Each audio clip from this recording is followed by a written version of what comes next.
মানুষ আতঙ্কত চলাফেরা করে গাড়ি লই যেদুন যাত্রী যাই তারা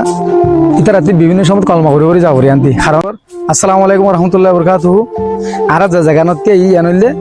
সাততারা ফানসরা হিমসুরি আর সাততারা এই তিনিয়ান সমন্বয়ে এই জায়গা ইয়ান এই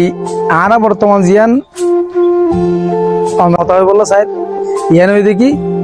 এরুড ইবম মাঝে ঈদগাহ সড়ক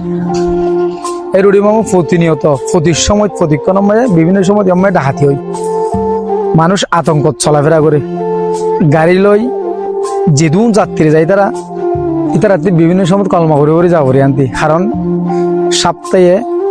দিয়ান একখান মাসে 8-10 ঘটনা আমরা ঘটে ডাহাতি অপহরণ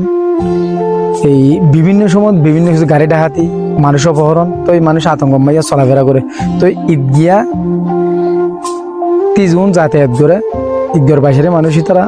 সার্বক্ষণিক এই দেশ পর্যন্ত তারা জোর দাবি জানাত দিয়ে আমরা স্থায়ী ক্যাম্প করি বললাম পুলিশ ক্যাম্প করি বললাম হয়তোবা সরকারের নলচত নজা এই জনপ্রতিনিধি নলচত নজা তারা কোনো আশ্বাস দিয়ে থাকে তবে তারা ভোগান্তি নহমের সাধারণ মানুষের চলাফেরা করে দিতে রাত্রি তো আর পক্ষতে জানাইম দেখি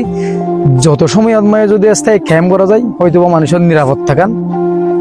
নিরাপদ থাকান বাড়িব নইলে মানুষের আতঙ্কত থাকে সব সময় হতুন হারে গুলি করে মারি ফেলা হারা হতু কোনো অপহরণ করে লিজা গই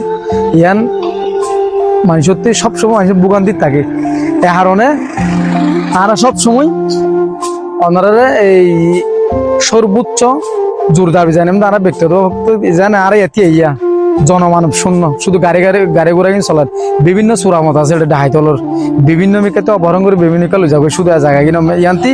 ইয়ান্তি হিম শরীরটালা যেহেতু লামনি আছে গাড়ি কিন্তু চুলো করা পরে ট্যাগ দিয়ে তোলা গাড়ি চুলো যাবো আস্তে আস্তে তো ইতারা এসব বাদে বিভিন্ন সময়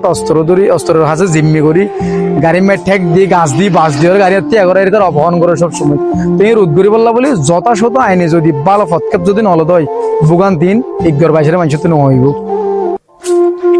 তো আরা প্রশাসনের সর্বোচ্চ দাবি জানাই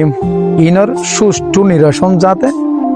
হয় এবং এর নিরাপত্তা যাতে ফিরিয়ে আসসালামু আলাইকুম রহমতুল্লাহ বরকাতুহু।